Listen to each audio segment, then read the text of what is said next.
Hello बच्चों, question is find the maximum energy that a beta particle can have in the following DK.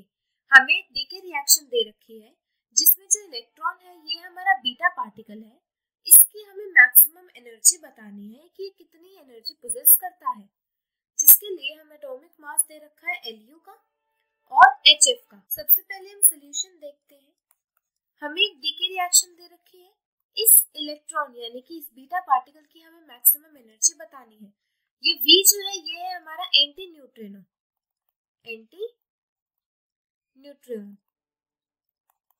Okay, हमें atomic mass दे रखे हैं दोनों के। हमारे पास सबसे पहले पता होना चाहिए कि kinetic energy of beta particle and anti neutrino is, तो हमारे पास फॉर्मूला आता है Q is equals to mc²। Mass जो है हमें दोनों का दे ही रखा है, तो हमारा फॉर्मूला क्या बन जाएगा, mass of Lu minus mass of HF multiply by c²।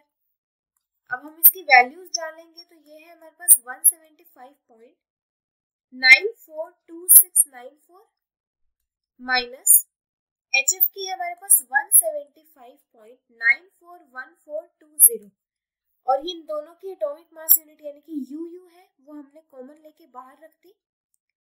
तो U की जो होता है 1 एटॉमिक मास हमें पता है 931 MeV/c² के इक्वल होता है। अब हम इस U की जगह अगर ये वैल्यू डालें तो c² से c² कैंसिल आउट, हमारे पास बचेगा क्या, सिर्फ 931 MeV। तो हमारा जब इसको सॉल्व करेंगे माइनस करेंगे तो Q की वैल्यू आएगी 1.182 MeV। अब हमें पता है कि ये जो एनर्जी थी ये बीटा पार्टिकल और एंटी न्यूट्रिनो के बीच शेयर होनी थी, क्योंकि ये जो दोनों थे इन दोनों की ये एनर्जी थी काइनेटिक एनर्जी जो कि शेयर करते हैं ये आपस में। लेकिन अगर हम प्रैक्टिकली देखें तो सिर्फ बीटा पार्टिकल जो है वही इस एनर्जी को पोजेस करता है, वही मैक्सिमम एनर्जी देता है। ये आपस में एनर्जी शेयर नहीं करते हैं, इसीलिए जो पूरी एनर्जी है ये सिर्फ बीटा पार्टिकल की है। So I hope you will understand